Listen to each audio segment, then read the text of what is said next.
Hi గారు, welcome to our channel. ప్రస్తుతం మనతో పాటు దామ బాలాజీ గారు సీనియర్ జర్నలిస్ట్ ఉన్నారు. వారితో ఒకసారి మాట్లాడదాం. నమస్కారం సార్. నమస్తే. సార్, పుష్ప 2 మూవీ ప్రొడ్యూసర్ పైన ఒక కేసు నమోదైంది అని అంటున్నారు సార్. అది కూడా ఫోన్ ట్యాపింగ్ కేసు అని అంటున్నారు. సో పుష్ప 2 మూవీ ప్రొడ్యూసర్ కి ఫోన్ ట్యాపింగ్ కి సంబంధం ఏంటి? అసలు ఈ కేసు ఎప్పుడు నమోదైంది? చాలా వార్తా పేపర్లో, న్యూస్ పేపర్లో కూడా వస్తుంది సార్. అసలు ఏం జరిగింది? మరి దీనివల్ల పుష్ప 2 టీమ్ కి అంటే మూవీకి ఏమన్నా ఇబ్బంది ఏర్పడే అవకాశం ఉందా సార్? మీరేం చెప్తారు? పుష్ప 2 సినిమాకి సంబంధించి అనేక వివాదాలు రోజుకొకటి వస్తున్నాయి. నిన్న కూడా అల్లు అర్జున్ మీద కేసు పెట్టడాన్ని మనం మాట్లాడుకున్నాం. ఈరోజు పుష్ప 2 సంబంధించిన ప్రొడ్యూసర్స్ మైత్రి మూవీ మేకర్స్ సంస్థ, దాంట్లో 2 ప్రొడ్యూసర్లు ఉంటారు. ఒకరు నవీన్ ఎర్నేని, 2 రవిశంకర్ ఎలమంచిలి. సో ఇది నవీన్ ఎర్నేని ఇప్పుడు ఫోన్ ట్యాపింగ్ కేసులో ఇరుక్కున్నాడు. ఆయన మీద non bailable case Jubilee hills police స్టేషన్లో రిజిస్టర్ అయింది అని Jubilee hills police station CI Venkateswara Reddy ప్రకటించాడు.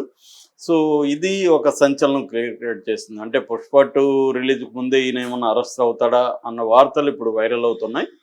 సో అసలు ఏంటి కేసు? రెండోది, ఫోన్ ట్యాపింగ్కి ఈ జూబ్లీ హిల్స్ పోలీస్ స్టేషన్లో పెట్టిన కేసుకి సంబంధం ఏంటి అని చూసినప్పుడు ముందుగా మనం ఫోన్ ట్యాపింగ్ కేసుని కొద్దిగా మాట్లాడుకుంటే, ఫోన్ ట్యాపింగ్ కేసు అనేది కేసీఆర్ ఉన్నప్పుడు ప్రత్యర్థుల మీద, రాజకీయ ప్రత్యర్థుల మీద కావచ్చు, సొంత పార్టీలో ఉండే అసమ్మతివాదుల మీద కావచ్చు, అట్లాగే జర్నలిస్టుల మీద, పౌర ప్రజా సంఘాల నాయకుల మీద, తర్వాత వ్యాపారస్తుల మీద, ఇలాగ రకరకాల వాళ్ళ మీద నిఘా పెట్టడానికి ఆయన ప్రణీత్ రావు అనే ఒక, అంటే తన సామాజిక వర్గానికి చెందిన కొంతమందిని నియమించాడు. ప్రణీత్ రావు ఎస్ఐబిలో ఆయన ఆఫీసరు, అట్లాగే ఎస్ఐబికి డీజీగా ఉన్న ప్రభాకర్ రావు, తర్వాత రాధాకిషన్ రావు ఎవరు అంటే టాస్క్ ఫోర్స్కి ఓఎస్డి అనమాట ఆయన. ఇలాగా కొంతమందిని నియమించుకొని ఫోన్ ట్యాపింగ్లు చేశారు. అయితే ఇక్కడ ఏం చేశారు వీళ్ళు, ఎప్పుడైనా పోలీసులకి నువ్వు ఒక చట్ట వ్యతిరేక పని అప్పగిస్తే దాన్ని ఉపయోగించుకొని వాళ్ళు మనకు చట్ట వ్యతిరేక పని అప్పగించాడు కాబట్టి మనం దీన్ని ఉపయోగించుకొని సొంతంగా వ్యవహారాలు చక్కబెట్టిన అతను మనల్ని కంట్రోల్ చేయలేడు, ఎందుకంటే అతనే చట్ట వ్యతిరేక పని చేస్తున్నాడు. కాబట్టి వీళ్ళు ఏం చేశారు, తెలివిగా ఇది ఉపయోగించుకొని చాలామంది వ్యాపారస్తుల మీద నిఘాలు పెట్టడం. వ్యాపారస్తులు అందరూ కూడా చట్ట ప్రకారమే వ్యాపారం చేయడం అనేది ఇండియాలో జరగదు. ఇండియాలో చట్ట వ్యతిరేక కార్యక్రమాలు వ్యాపారంలో అనేకం జరుగుతుంటాయి. అవన్నీ వీళ్ళు కనిపెట్టి ఏం చేస్తుంటారో వాళ్ళని బ్లాక్మెయిల్ చేసి డబ్బులు లాగడం, ఆ కంపెనీల షేర్లు కొన్ని వేల మనుషుల మీద రాయించుకోవడం, ఇలాగా రకరకాల పనులు, బ్లాక్మెయిలింగ్లు పెద్ద ఎత్తున చేసి వీళ్ళు డబ్బులు సంపాదించుకున్నారు ఈ టీం. ఇది అలిగేషన్ అనమాట. ఇది ఇంకా ప్రూవ్ కాలేదు. ఇది ఈ అప్పట్లోనే మనకి వార్తలు కూడా వచ్చాయి. అందులో ఒక కేసు ఏంటంటే, క్రియా హెల్త్ కేర్ అని ఒక సంస్థ ఉంది. ఆ క్రియా హెల్త్ కేర్ అంటే చెన్నుపాటి వేణుమాధవ్ అనే ఆయనది.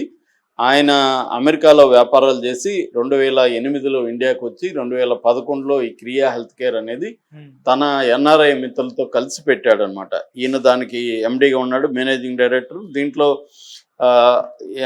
వాళ్ళ మిత్రులు, పార్ట్నర్లు, కో డైరెక్టర్లు గోపాలకృష్ణ సూరెట్ల, రాజ్ తల్సరి, రవికుమార్ మందలపు, వీరమాచినేని, పూర్ణచంద్రరావు, వీళ్ళు నలుగురు. ఒకప్పుడు దీంట్లో నవీన్ ఎర్నేని కూడా ఉన్నాడు ఒక డైరెక్టర్గా.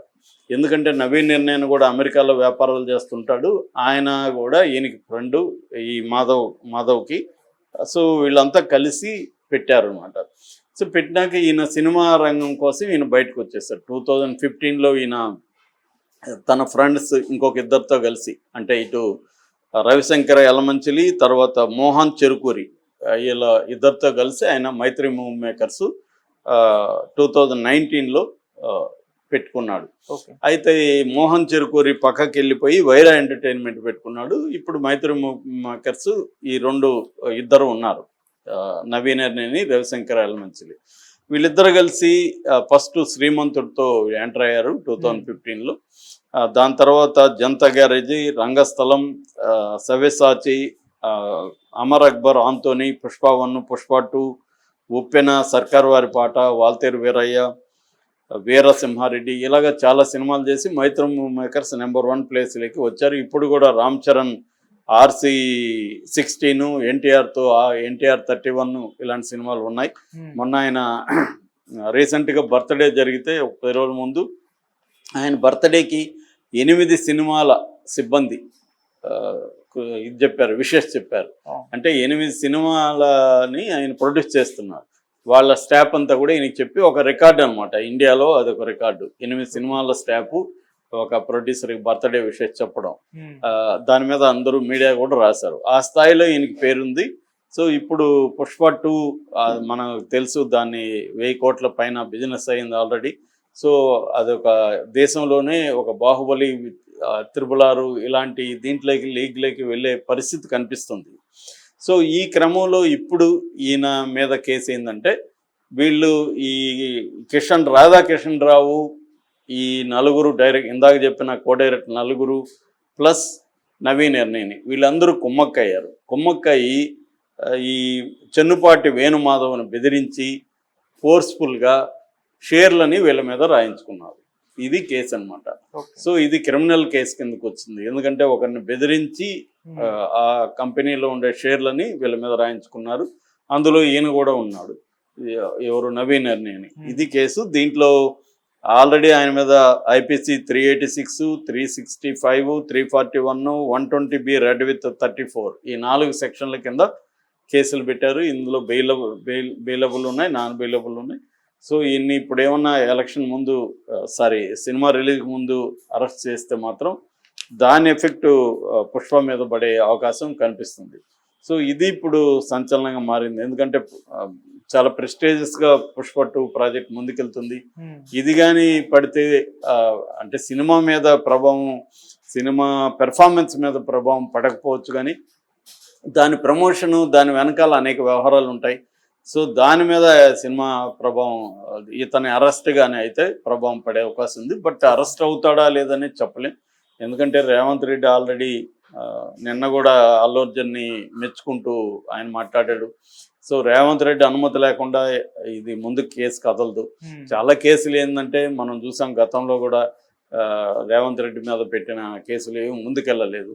అట్లాగే రేవంత్ రెడ్డి ఇప్పుడు వీళ్ళ మీద పెట్టే కేసులు కూడా జనరల్గా ఎక్కువ సార్లు ఏంటంటే రాజకీయ ప్రత్యర్థుల్ని కంట్రోల్ చేయడానికి కేసులను వాడుకుంటుంటారు.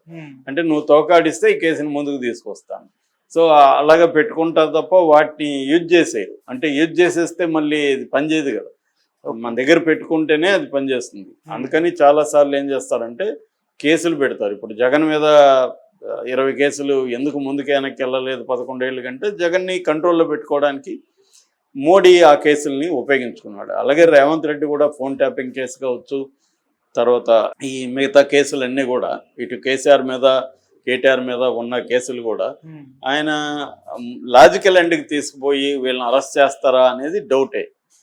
సో అరెస్ట్ చేస్తే మనకేంటి ఉపయోగం, చేయకపోతే మనకేంటి ఉపయోగం అనేది బేరీ చేసుకుని దాన్ని బట్టి మూవ్ అవుతుంటారు. ఆ రకంగా ఇప్పుడు ఈ కేసులో రాధాకృష్ణరావు ఆల్రెడీ వాంగ్మూలం ఇచ్చాడని చెప్తున్నారు. ఆ వాంగ్మూలంలో నవీన్ ఎర్నేని పేరు కూడా రాశారు. అంటే ఈయన ఏమేమి అక్రమాలు చేశాడో మొత్తం లిస్టు ఆయన ఇచ్చేశాడు. ఆ అక్రమాలలో ఎవరెవరు భాగస్వాములో కూడా ఆయన చెప్పాడు. అలాగా నవీన్ ఎర్నేని పేరు కూడా ఆయన వచ్చింది. ఎందుకంటే ఈ చెన్నుపాటి వేణుమాధవ్ కంప్లైంట్ చేశాడు, ఇట్లా వీళ్ళందరూ కలిసి నా దగ్గర షేర్లని ఇట్లా రాయించుకున్నారని.